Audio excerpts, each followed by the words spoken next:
The following program was provided by an independent producer solely responsible for its content.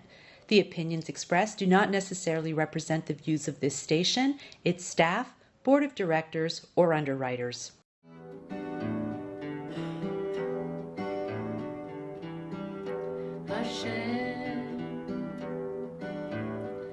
Hashem echad, Hashem echad,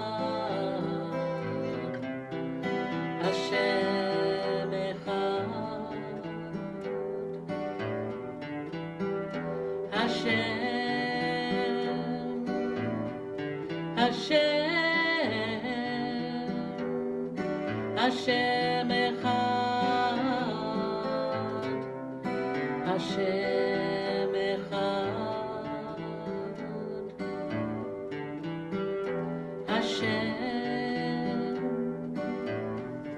Hashem, Hashem echad, Hashem echad, Hashem, Hashem, Hashem echad, Hashem echad. Shema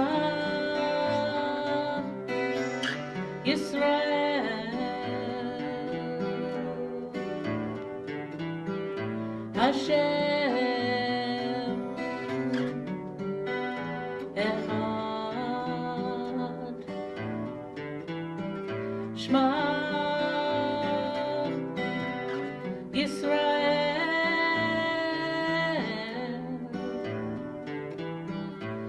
Hashem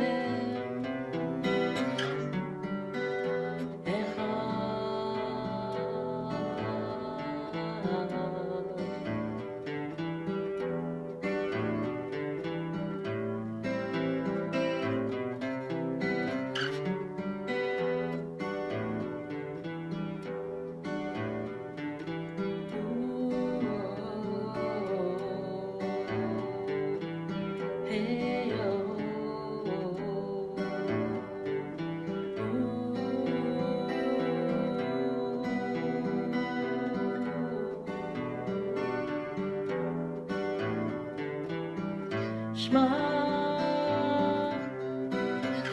Yisrael, Hashem echad. Shema Yisrael,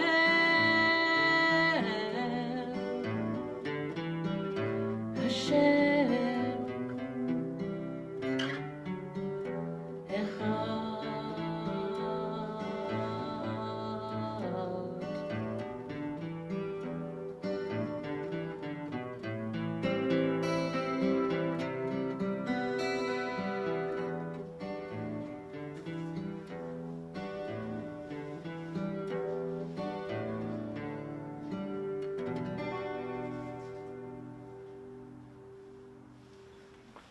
And we're going to start with a few words from Mayor Jim Donches.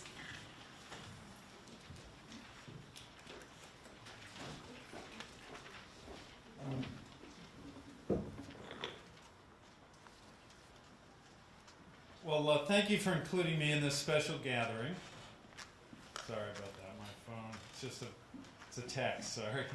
Thank you for including me in this special gathering to commemorate and memorialize the victims of the Holocaust. We are here to remember the atrocities that were committed upon so many at a tragic time in our world's history. We thank Cheryl Rich Kern, Temple Beth Abraham, and Rivier University for this annual opportunity to gather for a time of remembrance and reflection.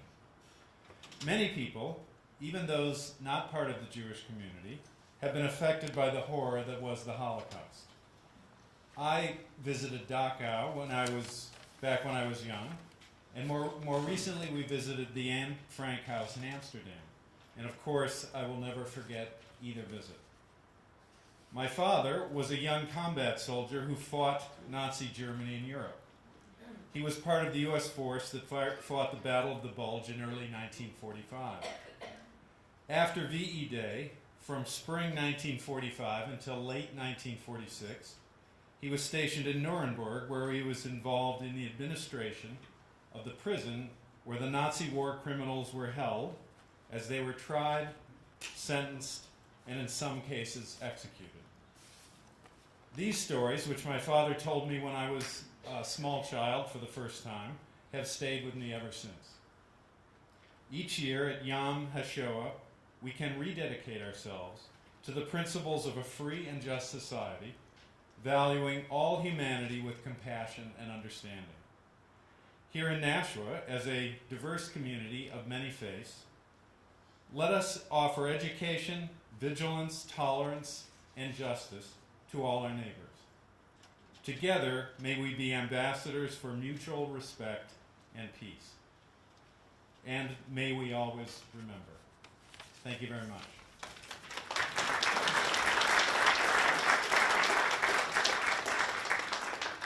Sister Paula Bewley, who's president of Riviera, will have a few words.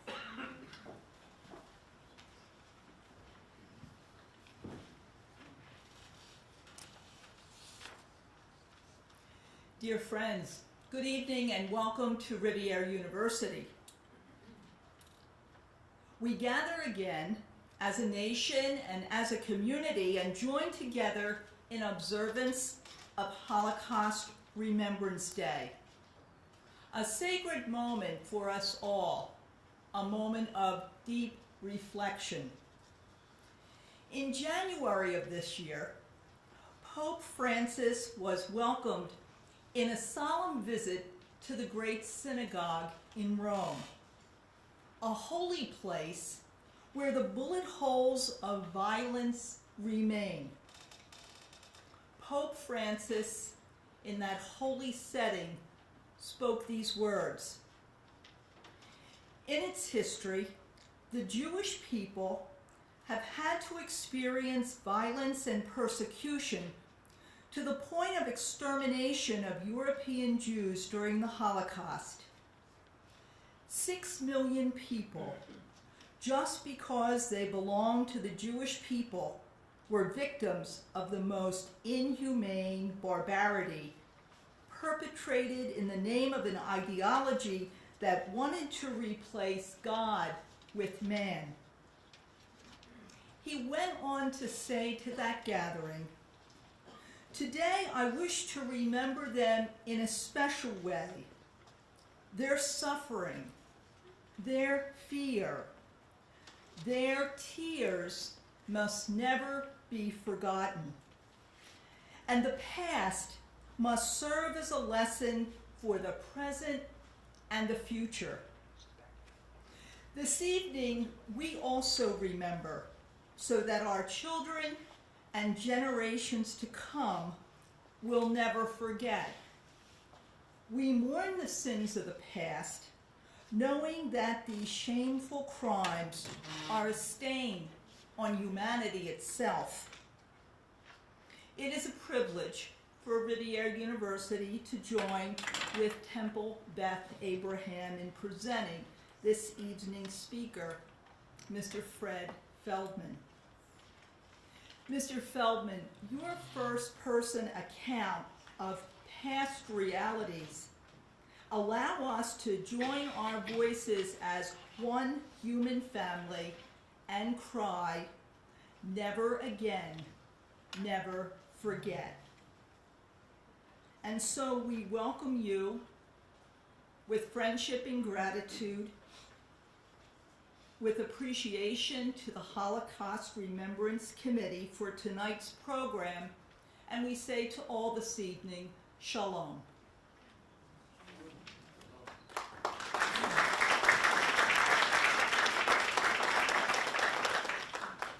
going to have Fred T-Boom say a few words. Fred T-Boom is founder of the Holocaust Memorial in Nashua.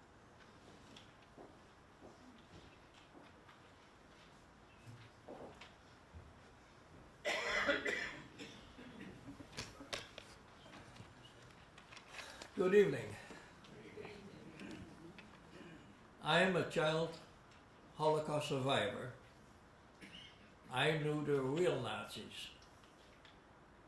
The Nazis and their collaborators killed children without hesitation and without remorse. Hitler said, if you don't kill the children, you will not kill off the Jewish race. And then the children will go up to kill you. The Nazis killed over 1 million Jewish children, but they did not kill me. I did, however, have a few narrow escapes. Let me tell you about one of them. I was hidden in Utrecht, which is a province in the middle of the Netherlands. It's fairly bucolic. It's like southern New Hampshire without the hills. I was about 5 years old. The area was a place for Germans to recuperate. Most of them came off the Eastern Front, and they'd be wounded, and they came in long Red Cross columns and came down the road.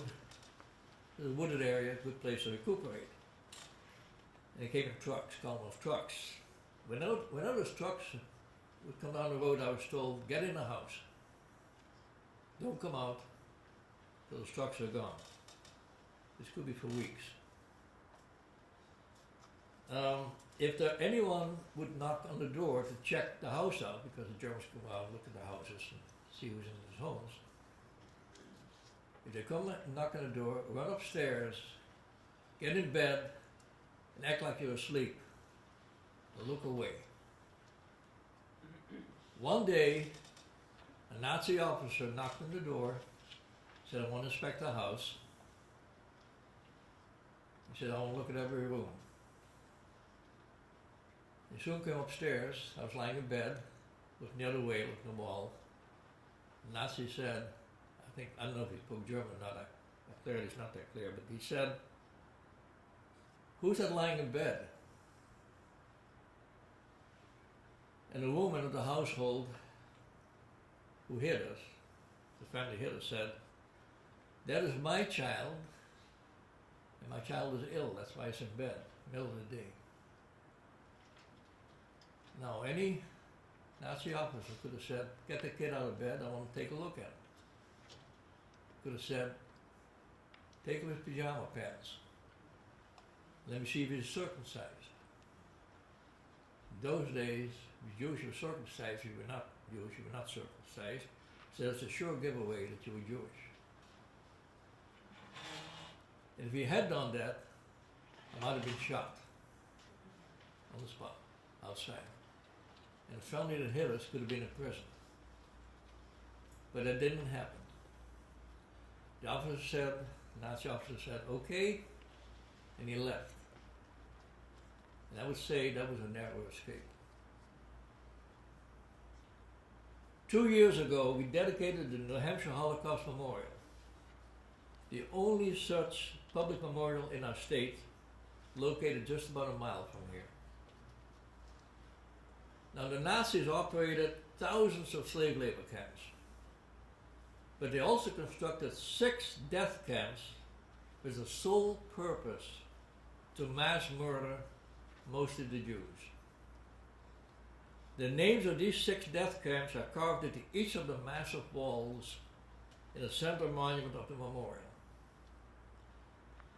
Last year, we placed a new monument in the memorial I called the Children's Monument, to commemorate the 1 million Jewish children under the age of 13 tortured and murdered in ghettos, slave labor camps, and death camps in the Nazis' deranged attempt to eradicate the Jews. These children victims ask, why did this happen? But we can provide no rational answer. Next Thursday on 5 May, this Thursday coming, we'll commemorate our 2nd annual Yom Hashoah Remembrance on the memorial site led by our Rabbi Jonathan Sparrow-Savet. And we invite everyone here to participate. We have designed this memorial for us, the survivors, to sense in a very small measure what these unfortunate victims went through, complete with rail tracks, death camp walls, and in the center, a black cube placed on top of a crematory of bricks. Look into that black cube and you see your own reflection as if you were trapped inside a gas chamber. But I've always felt there was something missing.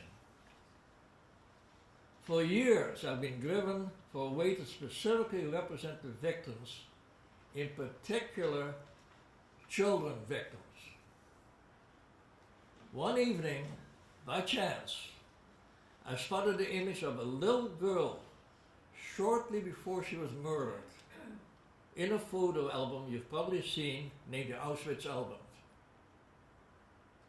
A light shines from this little girl, and I realized in an instant that this is what I had been searching for. This photo, incidentally, is on display in the lobby. God works his miracles. And within days, literally a few days, I reached a renowned New Hampshire sculptor, Joseph Gray from Guilford, New Hampshire, who agreed almost immediately when we talked to carve a life-size image of this little girl into a massive granite stone that's going to measure 7 feet tall, 6 feet wide, and 2 feet deep. Massive. We named this sculpture Child Victim is Auschwitz, with an inscription reference to Genesis 4, version 10. What have you done? The voice of blood cries out from the ground. This sculpture will be placed so that as you walk down the rail tracks, the child victim will look at you as if you were walking to a death camp in a gas chamber, in a shocking reversal of roles. This sculpture will be the final monument to be placed in this memorial within a few weeks. We hope to dedicate the sculpture on Sunday the 22nd of May at 1 o'clock in the afternoon, and I certainly hope everyone is able to attend. Let me conclude with a reminder that a tall black monolith in the memorial implores us to never forget what happened and to never again be defenseless. We pledge that never again shall Jews walk passively to their murder, and never again shall our innocent children be sacrificed through our collective inability to protect and defend ourselves against great evil.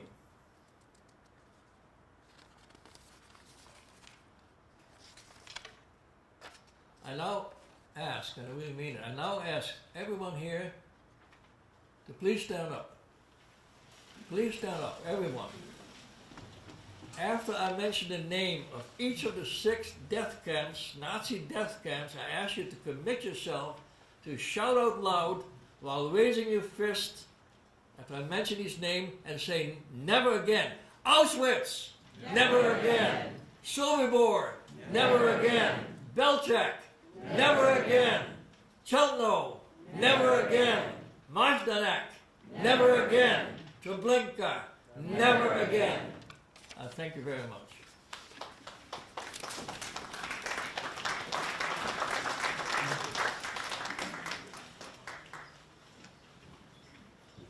So Fred, there's a ceremony on May 5th, you said, and on May 22nd? That's So right. just,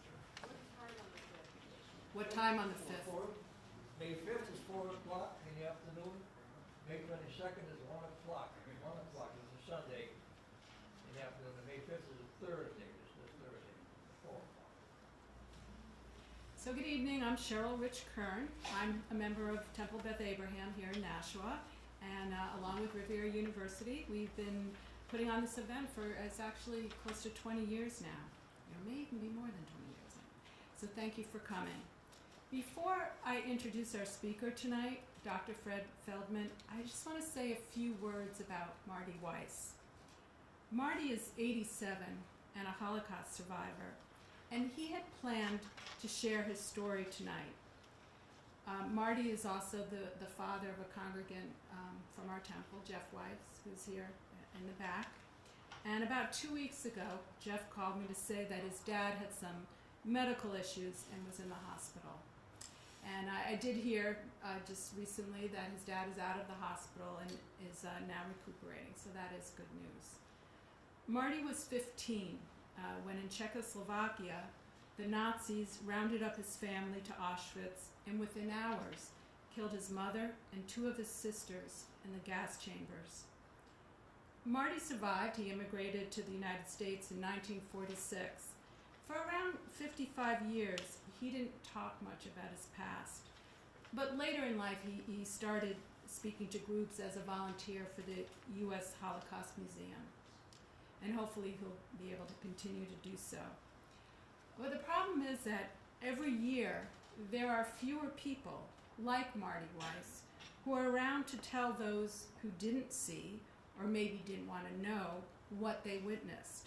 There are fewer people to stand up and, as Vertibum said, and to say, never forget. And we're moving further away from the history of the Holocaust. But the flames of the 6 candles that we light tonight to honor the 6 million who perished are bright in our hearts. And we have people like our speaker tonight, Fred Feldman, who will help us understand Holocaust history. And Fred, I have to say, I'm very grateful to you. He graciously stepped in when I told him about Marty. So a little bit about Fred. Dr. Fred Feldman and his wife, Rhoda, live in New Hampshire. They live in Kensington. Fred was born in 1942 in Azerbaijan after his parents fled the Nazis in their hometown in Poland. When the war ended, the family returned to Poland and learned that many of their neighbors and other family members had been killed in Treblinka. Fred's family was sent from one displaced persons camp to another in Austria and eventually immigrated to the United States in 1949, 3 years after Marty arrived here. Fred recently retired after a 35-year career in the pharmaceutical and biotech industries as a chief science officer. He is committed to documenting his family's history, and he'll tell us more about his family's history here tonight. We welcome you, Fred Feldman.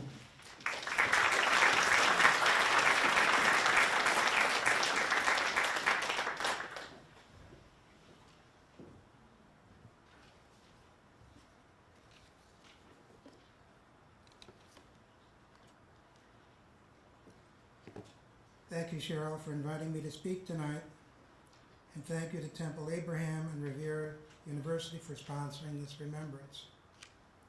Mr. Mayor, Sister Paula Bewley, Rabbi Spiro Savant, and guests, I'm honored to be here tonight to remember and to honor the memory of so many who suffered and lost their lives during the horrific events of the Shoah, an event unique in the history of humankind and one never to be forgotten. The numbers of those lost, 6 million Jews and countless others during that time, are so staggering that it numbs you, and it's difficult to put your mind around. What I'll do tonight is to try to personalize it by telling you my own story, the story of my parents and my family that was caught up in it and by the grace of God survived. As Cheryl indicated to you, I'm also a Holocaust survivor. I was born in Azerbaijan while the war was raging in 1942. My parents, Mendel and Frida, were sweethearts who lived in a small town, Sokolov Podlaski, a shtetl, in Poland, about 60 miles east of Warsaw. Their families had lived in Poland for generations, and living in Poland between the 2 world wars was a difficult tightrope for Sokolov Jews. With the rise of Hitler in Germany, life for Jews became harder everywhere. On September 1st, 1939, Hitler attacked Poland, and the German army rapidly overran the country. By September 7th, bombs were falling on Sokolov, killing many. And by September 11th, German troops were already occupying the town.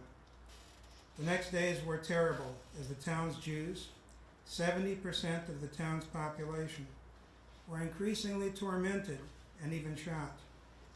2 weeks after the town was occupied, my mother was brutally attacked, but survived, and vowed that she would find a way to escape.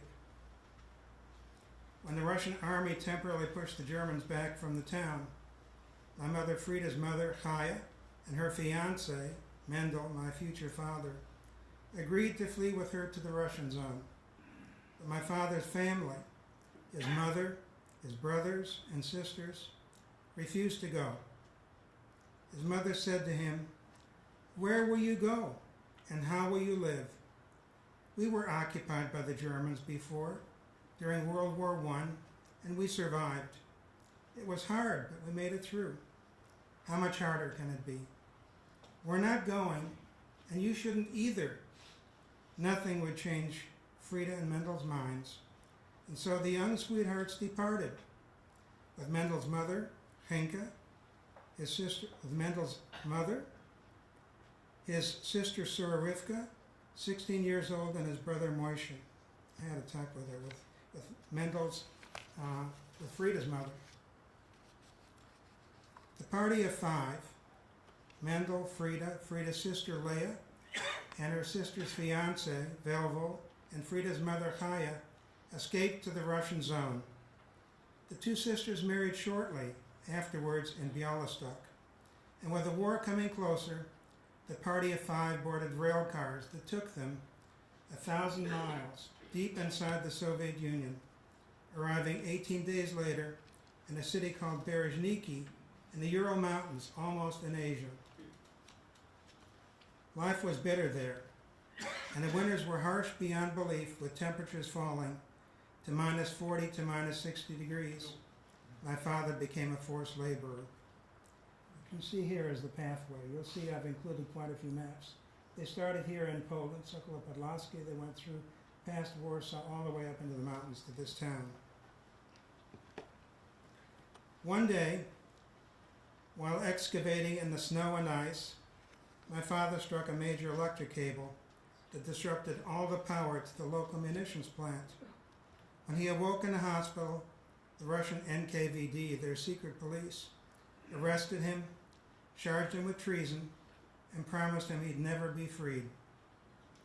My mother was pregnant with her first child and pleaded for his release daily. After 3 months in jail, beaten and tortured, the police finally realized he wasn't guilty and finally released him. A short time after, their first child, Abraham, was born.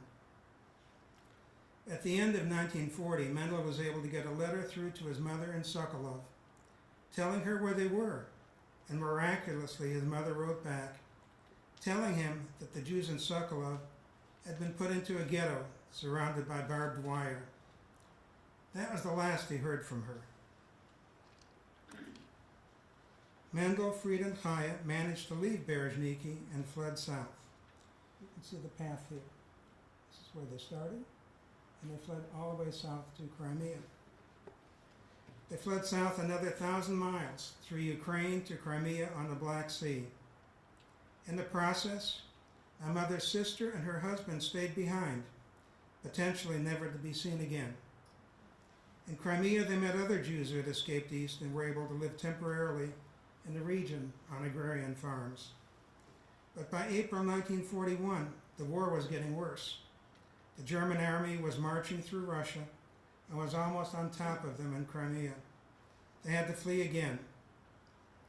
Many of the Jews who went no farther were caught by the army and Gestapo and mobile SS execution squads who killed thousands of Jews there. Shooting, hanging, burning, even gas vans were used. Small party fled east again.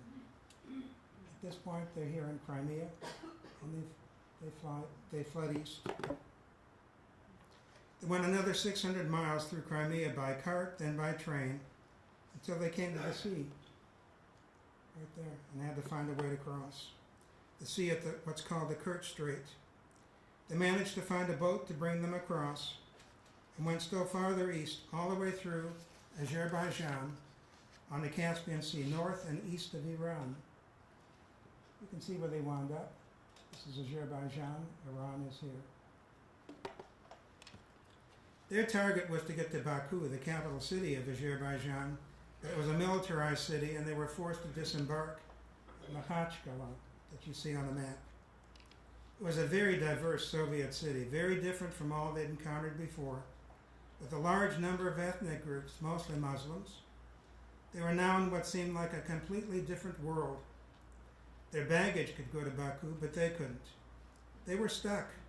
They could only hope that at least in this far-flung place, that the war wouldn't catch up with them again. Weary from travel, finally getting off the train, they went to a school where apparently all were refugees, and the only accommodation was to sleep on the floor. One night, the Soviet KGB came to them and looked at their documents. They said, "No good." They wanted to see Mendel's military book. No good. They said, "Come with us to the station," and said, "Tomorrow you'll be back." Many others were also taken. My father Mendel again was jailed, this time in Makhachkala. He was again accused of being a spy, this time because he didn't have military papers. He was accused of running away and not willing to serve in the war effort.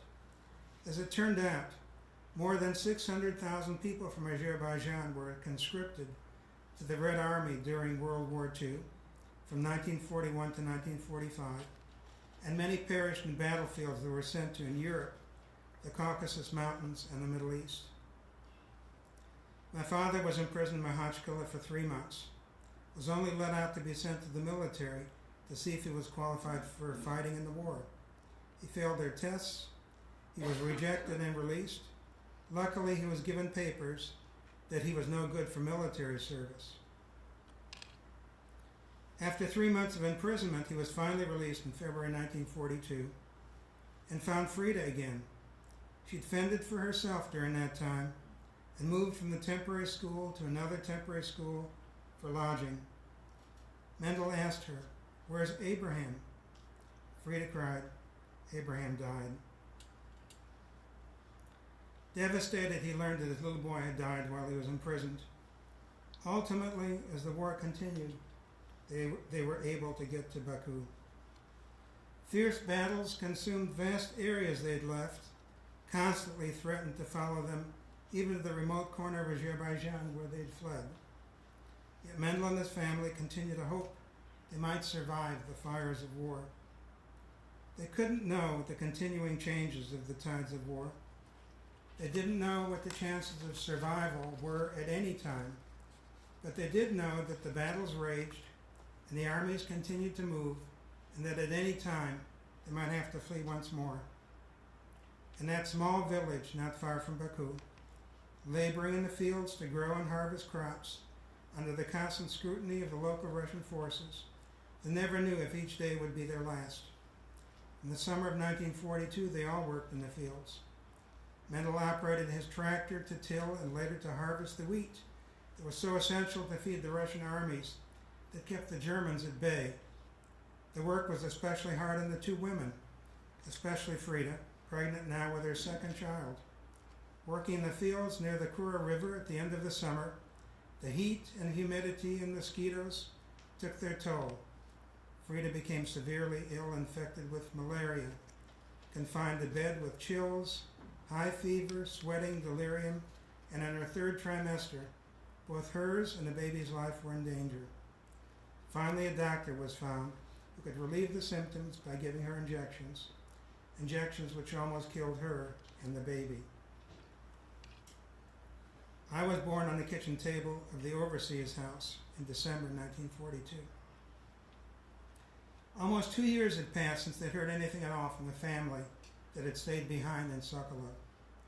They'd traveled across huge distances, had escaped capture from the armies a number of times, knew that things were bad, and they feared the worst. With the war continuing, there were few choices, though.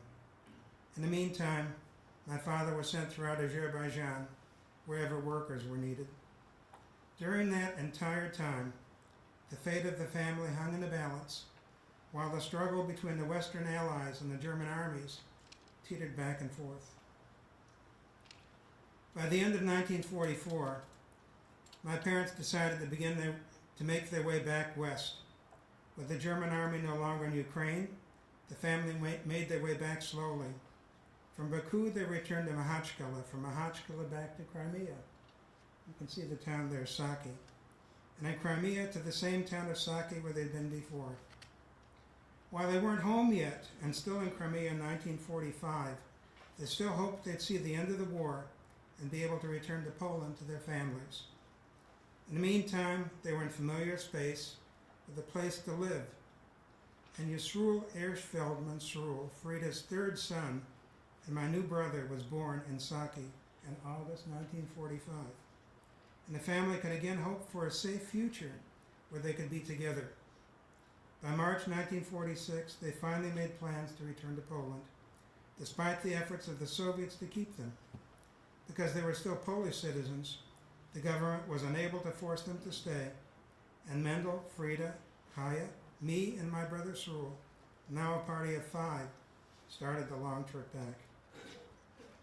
But the war ended with much of Europe and Asia reduced to ruin, with redrawn borders, with mass immigrations, and almost unbearable hardships still to be endured. The remnants of the Jews who had somehow survived the war, though scattered by the winds, sought now to find a path out of the foreign lands that they'd fled to, a path to home. From Saki, our little party of 5 went by truck to Simferopol, a closer city, where a train of 30 cars had been assembled for the displaced to return out of Crimea. From Crimea, the train carried us not to Warsaw, where we could have gone on to Sokolov, but to southwestern Poland. Let's see the long ride here. We wound up there in this town. As the train took our party across Crimea and into Ukraine, the devastation was everywhere. And as the train passed through city after city, we were awestruck by the extreme destruction. Famous places my parents had heard of before the war lay in ruin. Lvov, a city that held as many as 100,000 Jews before the war, had swelled in population to over 200,000 as Jews fled from areas occupied early in the invasion. Janovska, where more than 200,000 were gathered and murdered, and still others were gathered and sent to Belzec concentration camp, farther away, where upwards of 500,000 were murdered. As they passed not far from Krakow, and other displaced Jews were picked up, they learned of the horrors of Auschwitz-Birkenau and the horrors that had been perpetrated on the Jews of Europe. By the time the train arrived in Kamienna Gora, they were in a total state of shock, and our family at this point moved entirely on faith, with no idea what they'd find or do as they arrived there. All they knew was that it was one of the places where the displaced, the homeless, the refugees from the disaster that was the Holocaust were streaming. From all across Europe and Western Asia they came, the remnants of what had been the Jews of Europe before the war.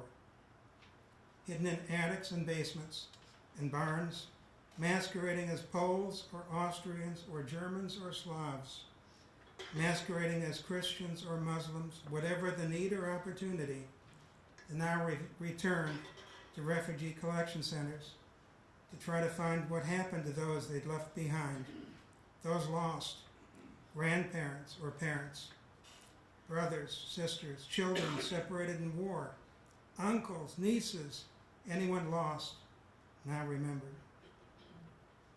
They came bewildered or sometimes savvy, no longer looking like their former selves, skeletons, injured, many times separated from the humanity they had maybe known before, now desperately looking for those they'd lost, and hopeful they could now return to their lost lives and a town and a home that might still exist, and all the time fearful who might have already been lost never to be regained, and all not knowing what home could still be for them and any loved ones they still had.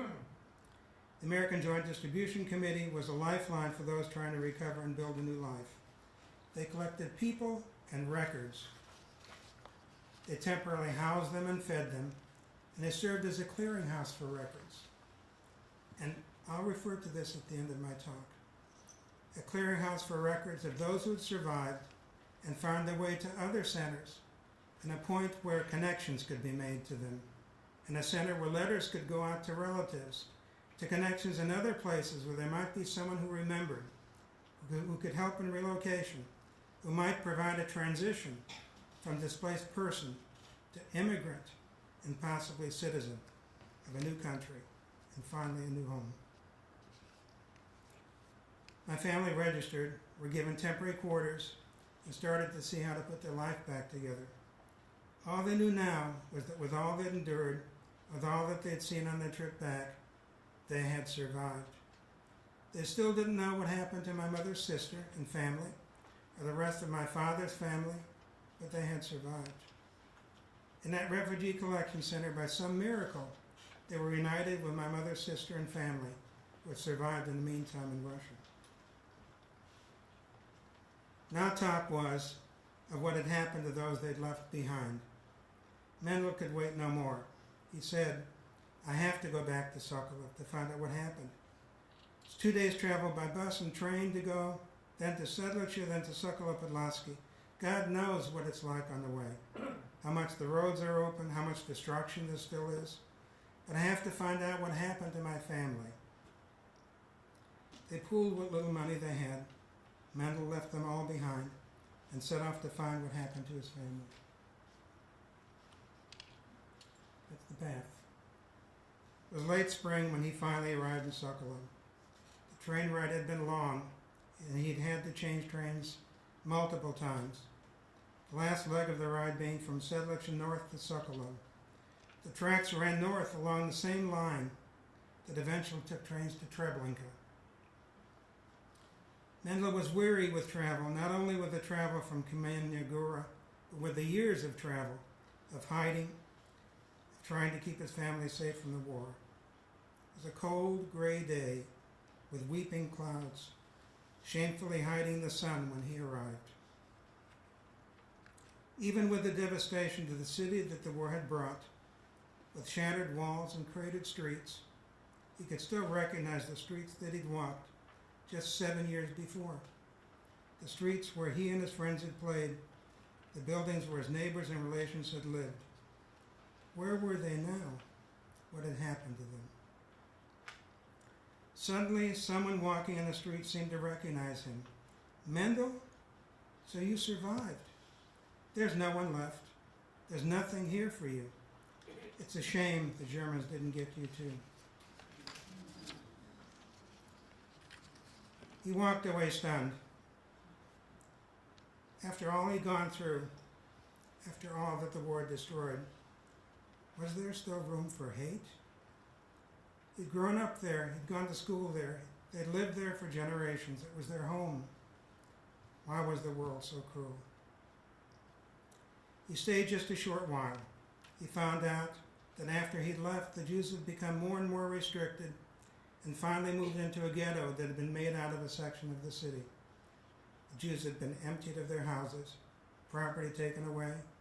More Jews had been brought into this tight space from nearby cities, and finally not been allowed to leave at all. Hunger and sickness prevailed and many died. Finally, on Yom Kippur in 1942, on September 22nd, the Germans, with the help of Ukrainians and Poles from the city itself, had ordered the emptying of the ghetto into the small market where the Jews had once plied their trades. Those who resisted were shot. Those who refused to leave the buildings had been murdered in their beds, and the rest rounded up and put in railway cars and sent to the Treblinka death camp, short distance away, where they were immediately murdered. His mother, his brothers, his sister, his nieces, nephews, uncles, aunts, all gone, with no trace left behind that they'd ever lived. He fled the city in shock, returned to the trains, returned to Kamyanya Gora to sorrowfully tell his family all that were left of what had befallen them. After a short time, we were told we would go to displaced persons camps in Austria. Many were in the process of being set up to deal with a massive remainder from the war. The Jews that were still left alive, those coming out of concentration camps, those returning from the far-flung areas of Eastern Europe, even of Asia. My mother and father, me and my brother, Leah, Velva, their 2 daughters, and Chaya, my grandmother, were sent to one after another displaced persons camp in Austria while future opportunities could be found, if there were any.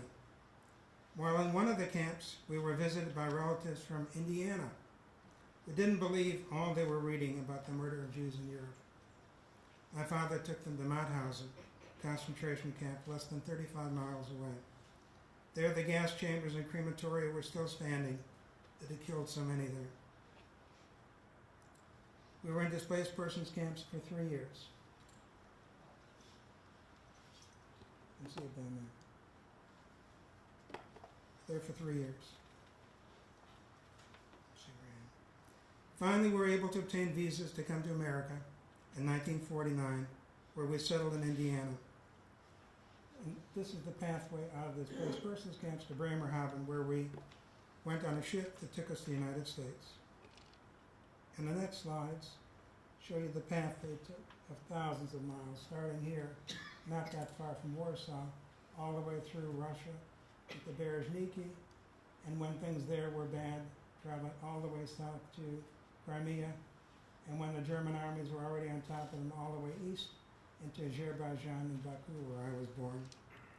And when the war finally was finishing, they made their way back from there, through Mahachkala, back to Crimea, where my brother was born, from there to Western Poland, and from there my father went to find out that his family hadn't survived, and finally we were allowed to get your ship to come to the United States. I grew up hearing these stories, slowly collecting pictures that my father had been able to keep of people he'd lost and of us during the war. These are pictures from before the war. It's my father before the war started and his family, his mother, brothers and sister, his mother, my mother and father as sweethearts walking in the streets of their town, my mother and father before the war, my mother and her sister, and other relatives. This is one of my proudest pictures. This is of a youth group in Sokolov before the war. Beautiful looking people. And of them, my father, my mother, sweethearts at the time, and a girlfriend of my mother's, and all the rest murdered during the war, as were most of those shown in the pictures. These are pictures I collected from after the war. Documents for us to come back, me and my brother. First displaced persons camp we were in, where about 35 people were in one room. You saw the picture of my mother and father before the war. This is them right after the war. This is in the displaced persons camp. I think that's me in the picture there. And finally, my mother, my father, me, and my brother, finally on the way to the ship that would take us to the United States. And the first picture of us with my uncle in South Bend, Indiana, greenhorns, right off the boat, ready to become Americans as soon as we could. I interviewed and recorded and transcribed my father's stories and eventually donated the original photographs to the United States Holocaust Museum in Washington, where they can be found online. I also started on the internet a photographic gallery and website of their experiences and made contacts with other survivors and children of survivors, and we formed a circle of Havara, a fellowship with a common bond between us. I made friends through the Holocaust Museum in Washington with a young lady, Katarzyna Markusz-Kazia, from Sokolov. She's not Jewish, wanted to break through the historic anti-Semitism of the town, who decided in 2011 to hold a memorial service in September of that year, on the day that the ghetto had been emptied and the Jews shipped to Treblinka to be murdered. My wife and I decided we had to go. And we went and were in Poland for 2 weeks. And I have some pictures of that memorial service, their first Holocaust memorial service, just as today's program is a Holocaust memorial service. So while we were there, before that service, we drove to Treblinka, a very short distance away, where so many of our relatives perished. And these are pictures of that path. And even now, you can still see old houses that existed back then. And you can ask, the Jews lived there where they dragged away as the war proceeded. And not far from there are railroad tracks. This is going. This is the road to Treblinka.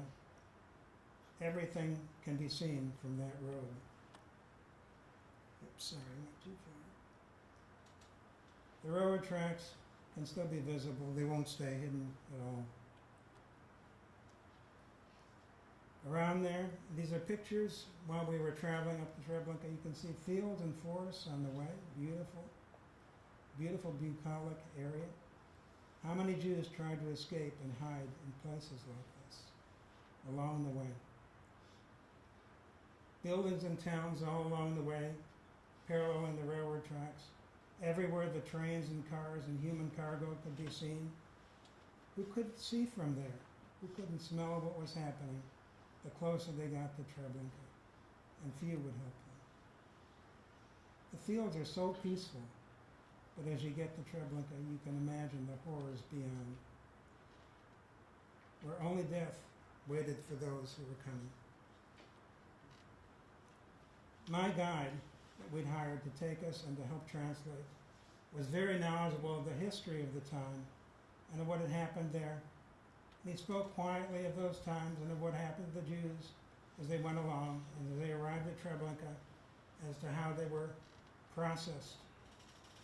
At one point I couldn't stand it anymore. Asked him not to tell me any more about what was happening, what had happened, and the tragedies underway. I couldn't bear it. And these are pictures of Treblinka as it exists now.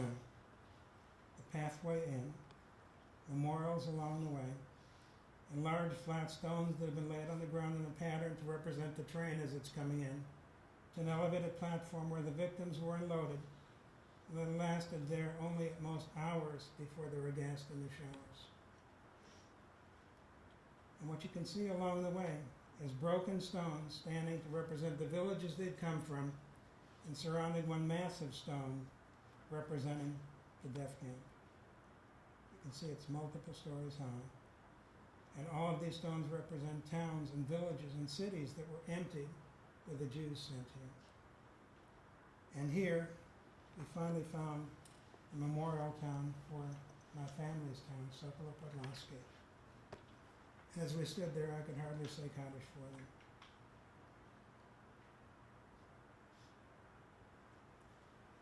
Amazingly, surrounding that place are tall, beautiful trees, sparkling in the evening setting sun and blue sky, witnesses to what took place, and themselves a memorial to those souls, and providing a serene resting place for those souls that can never be at rest above that place.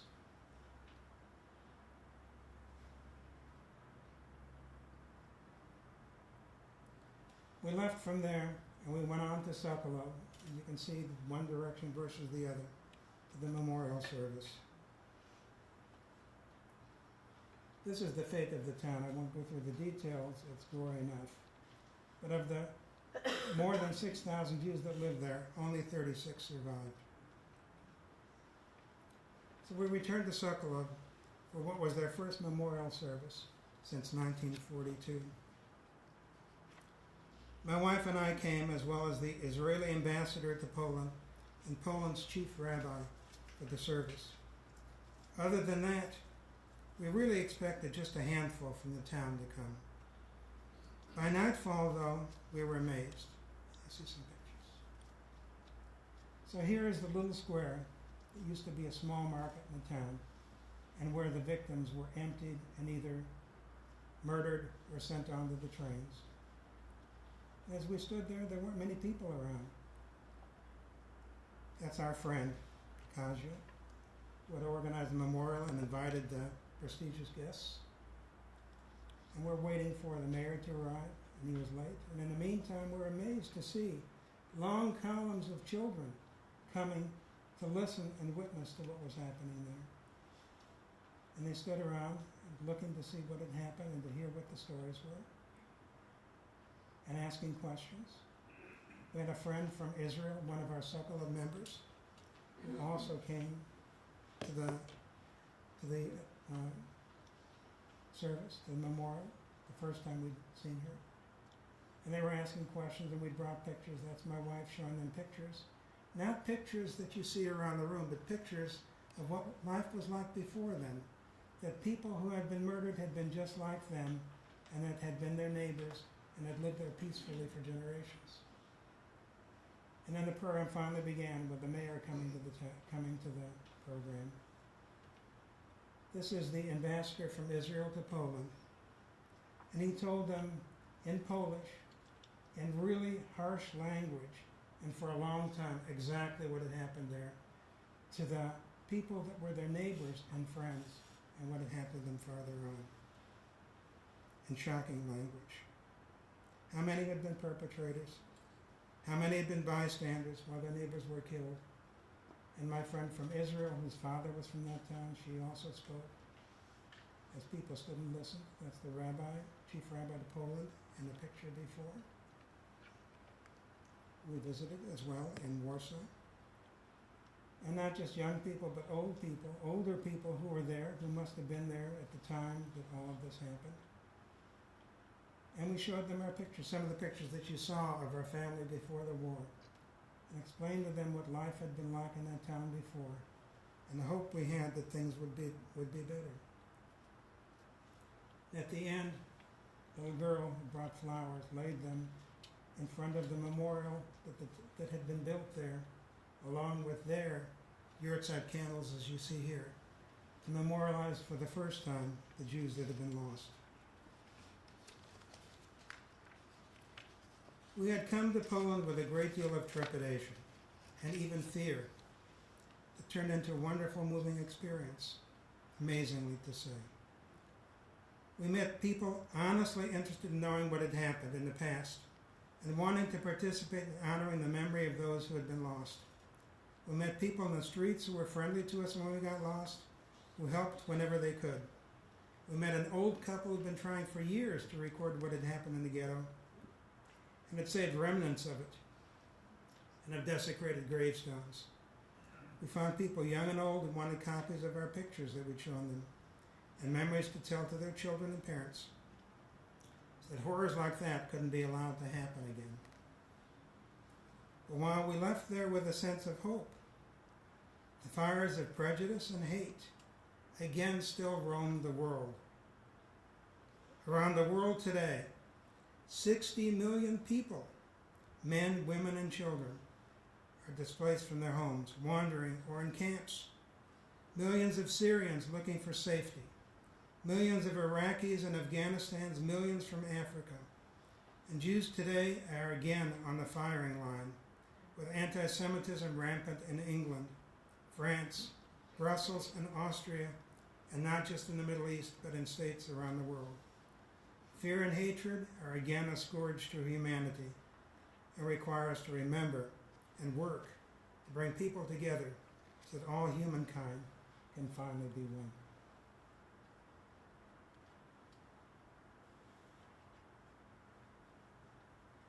Thank you.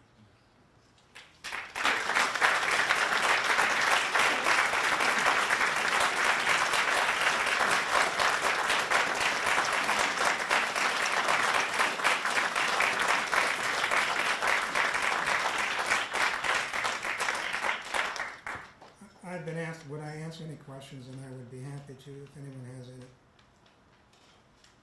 I have a microphone here, so if you would use it, please. Right here.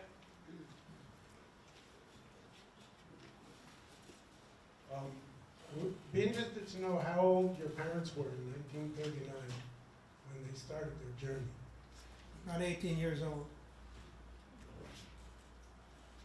Young, full of life, full of expectations, having no idea what the next couple of years would bring to them. And on the way, never knowing whether on any given day there would still be a future for them. How many languages do you or your parents know going through all the travels? So, my mother and father and grandmother could speak Polish because that was where they'd grown up. They could speak Russian because the Russians at one time or another had occupied Poland back and forth. At home they spoke Yiddish. And when they came to the United States, they slowly learned English. They had an accent, but they gradually became familiar with that. For me, my parents told me that I could once speak Russian. I don't remember any of that at all. When we came to the United States, I could only speak Yiddish. My grandmother, who came with us, never learned to speak English at all. And so my communication with her was through Yiddish, and some of that still stayed with me. In the meantime, and you may be surprised to hear this, in high school along the way I took German as a foreign language. Mostly because I knew that I wanted a career in science. A lot of the history of science was in that language. And so I took about 4 years of that. Surprisingly also, about 2 years ago, I took a course in Boston at the Boston Workmen's Circle in Yiddish, because a lot of the history of what happened in those towns was written up later on in what are called Yisker books, memorial books. There are 3 such books from my family's town. I have those now. I got all 3 of those from my father. But all of those books are in Yiddish. And I wanted to be able to read about the history and recognize people. And that was the only way. So I took that course, and with a dictionary I can now read that.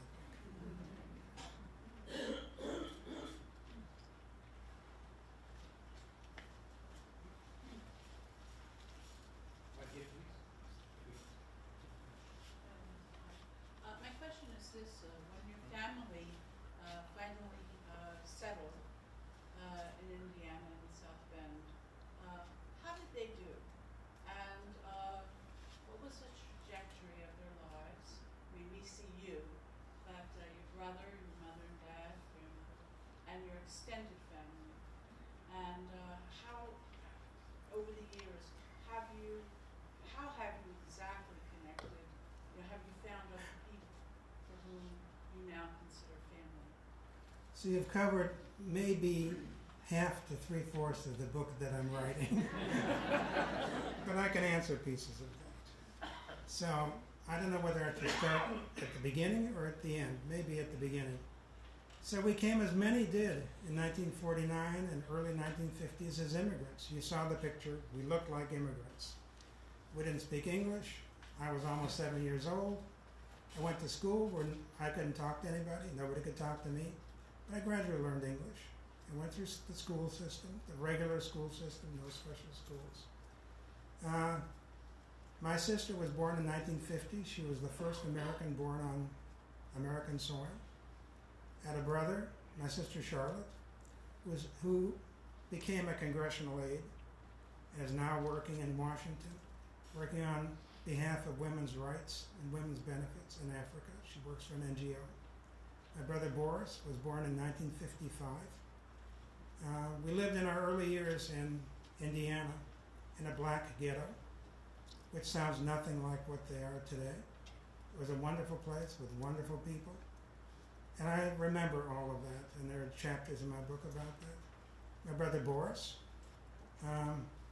he became a lawyer, went to Yale, got his law degree from Yale, one of the top 25 lawyers in the country. So the United States was everything that you can imagine for taking, the immigrants, the displaced, those written at the bottom of the Statue of Liberty, giving them every chance to become whatever they could be. My father, his family before him in Poland had been carpenters. He learned different trades on the run during the war. He learned to work with machines, tractors, things like that. When he came to the United States, he worked, his first job was washing cars in a car wash. And he didn't need to speak English for that. He worked in a junkyard, taking cars apart. Ultimately, he joined the New York Central Railroad. He became a railroad man.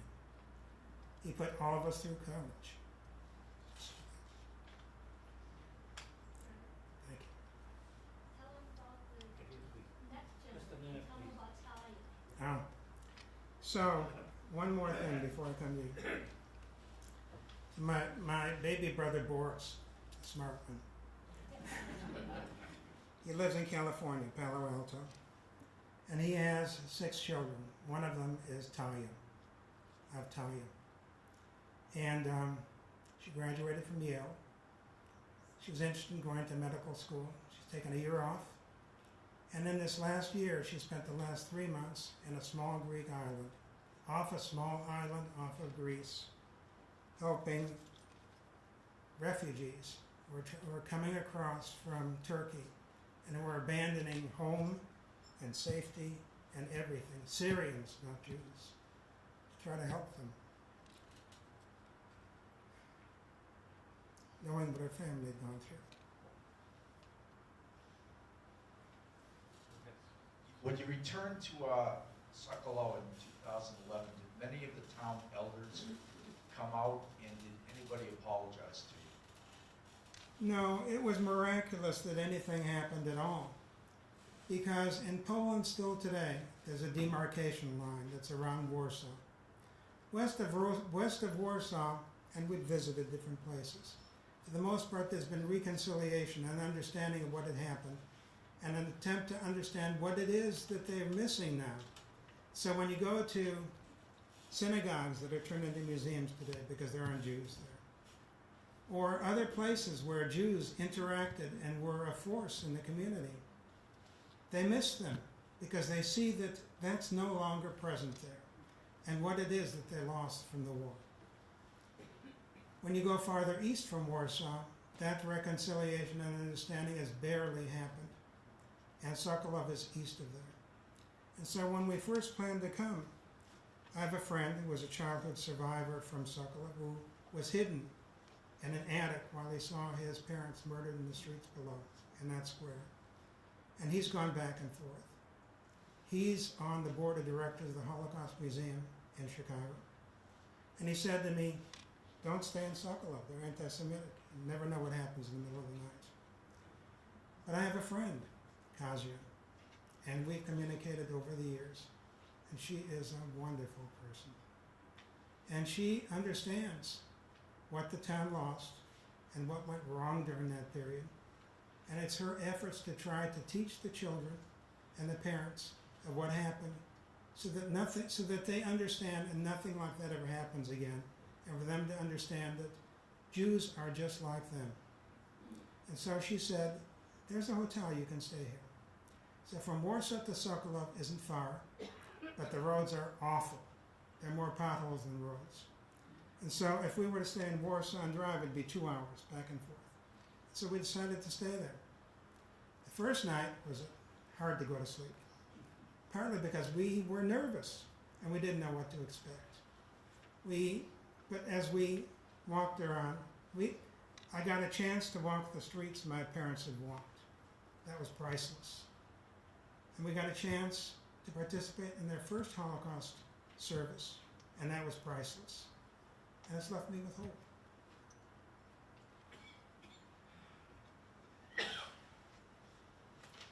So usually, it's hard to get the first question.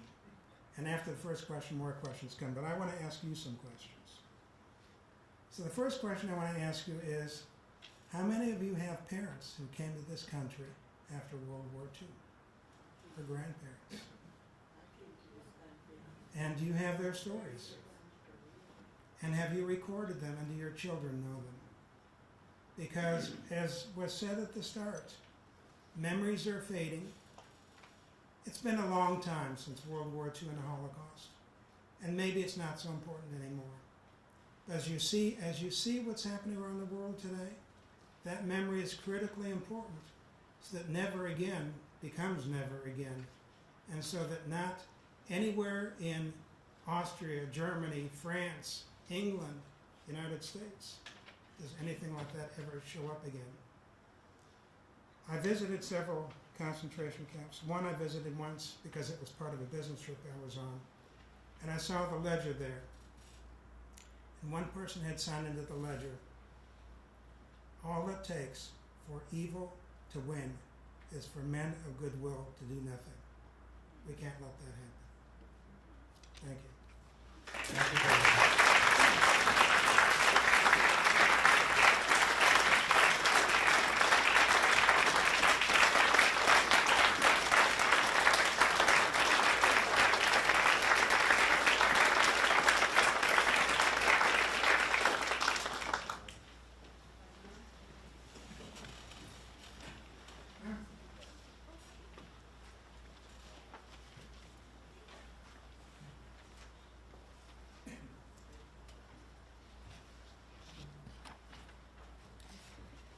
Let me first of all say on behalf of all of us a thank you to Dr. Feldman again for coming here, for sharing your story and the story of your family. Thank you.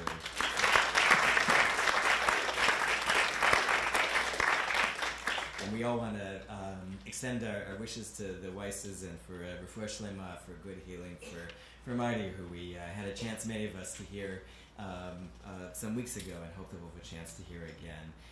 Thank you to Mayor Donchis for being here, representing yourself and the city. To Cheryl Rich Kern for your leadership over these years in gathering us together and planning these programs, and to your partner, brother Paul Demers. Brother Paul is in back, and but really deserves to be in front, and I hope you'll make your way up here. This has been a mission of peace and reconciliation in a deep way between our communities, and we want to thank you and Sister Paula and Riviera University for hosting us here today. From the Psalms, from Psalm 94. Ad matai rishaim Adonai, ad matai rishaim ya'alozu, yabiu yidabru atak, yitamru kol po'alei aven, amcha Adonai yidak'u, v'nachalatcha ya'anu, Almana v'ger yaharogu v'itonim yiratzechu. Vayomru lo yir'eh ya, v'lo yavin Elohei Yaakov. Binu bo'arim ba'am, uchsilim matai taskilu.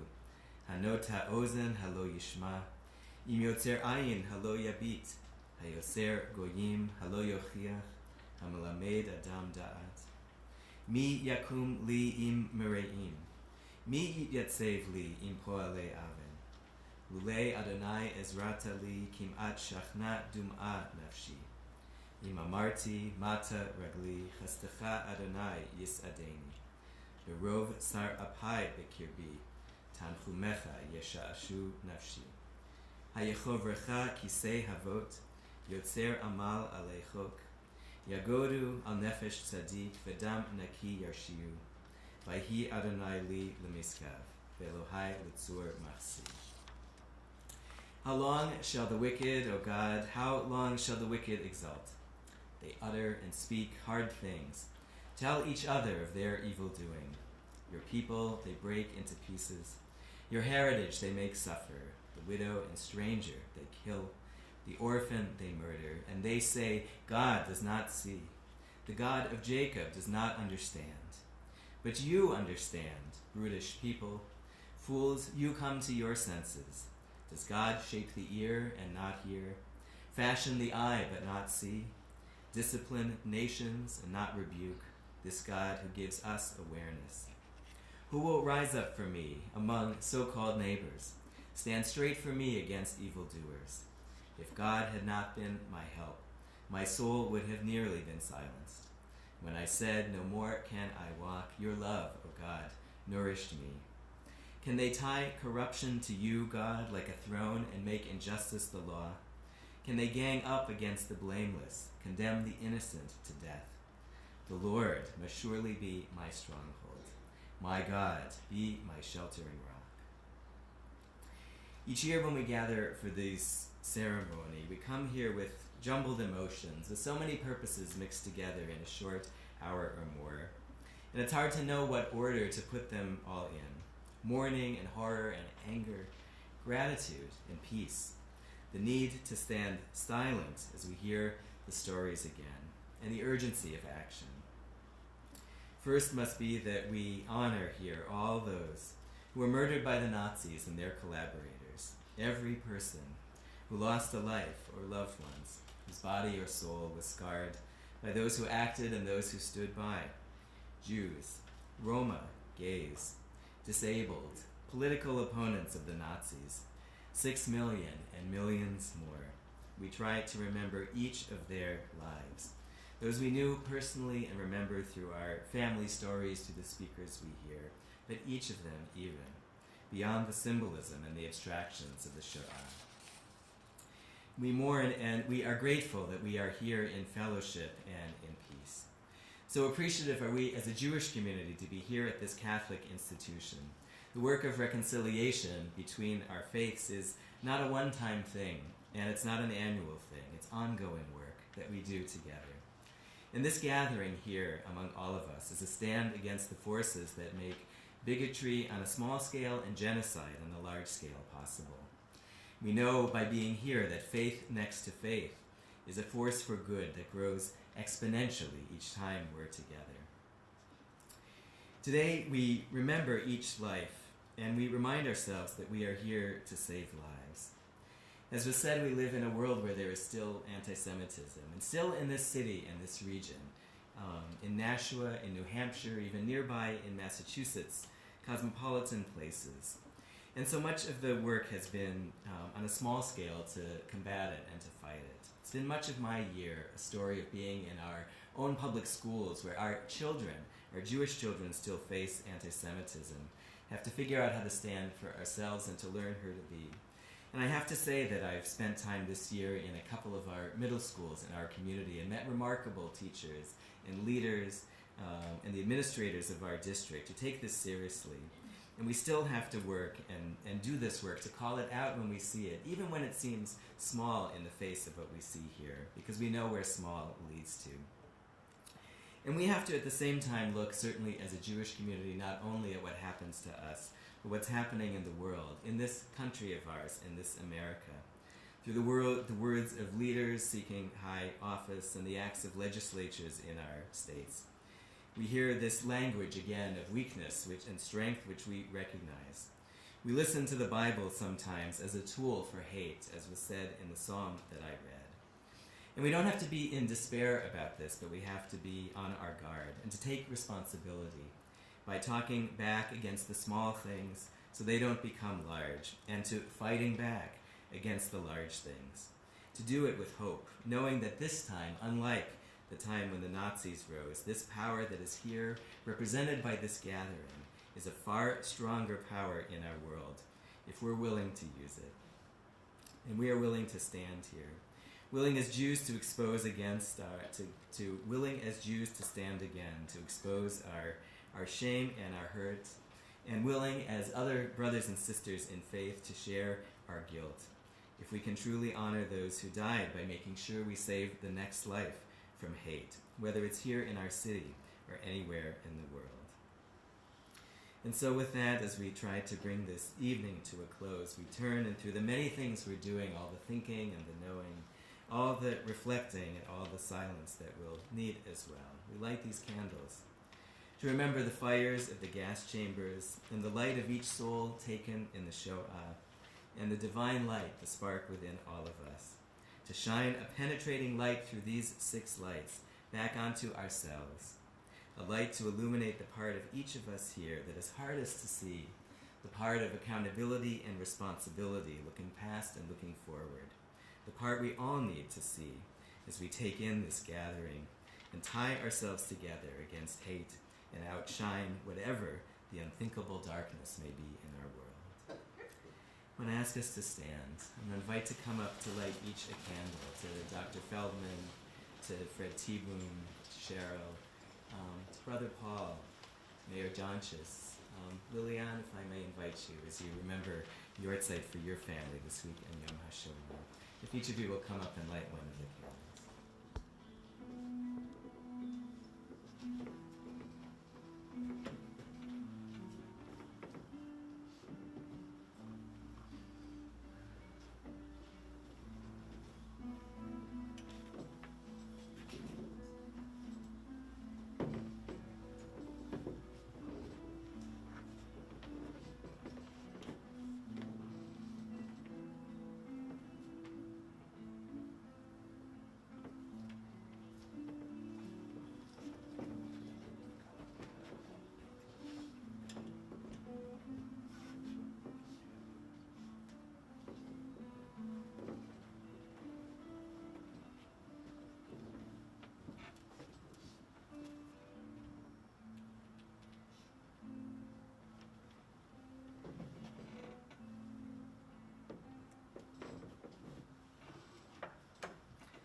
Inside your programs is the Kaddish of the Shoah, which we'll read responsively.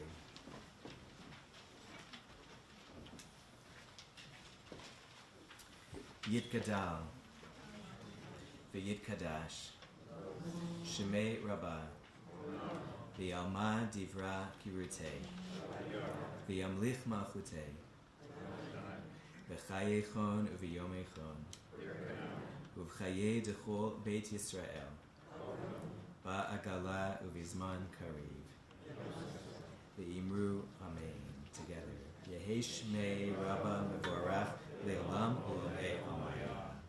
Yitbarach v'yishtabach, v'yitpa'ar v'yitramam, v'chambo, v'yitnaseh v'yithadar, v'yit'aleh v'yithalal, Shemei dekudsha, brichu le'ela, min kol birchata v'shirata, tushbechata v'nechamata, da'amiran be'alma, v'imru amen. Together. Yehi shlama rabba min shemaya, v'chayim aleinu v'al kol Yisrael, v'imru amen. Oseh shalom b'mromav, hu ya'aseh shalom, aleinu v'al kol Yisrael, v'imru amen. Conclude the ceremony by singing together Hatikva. I want to thank Rachel Limor, Song of the Lark, for accompanying us as we came in and as we conclude today. And please feel free to be together so we can talk with each other, or we can just stand quietly as each of us need to be after this important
The preceding program was provided by an independent producer solely responsible for its content.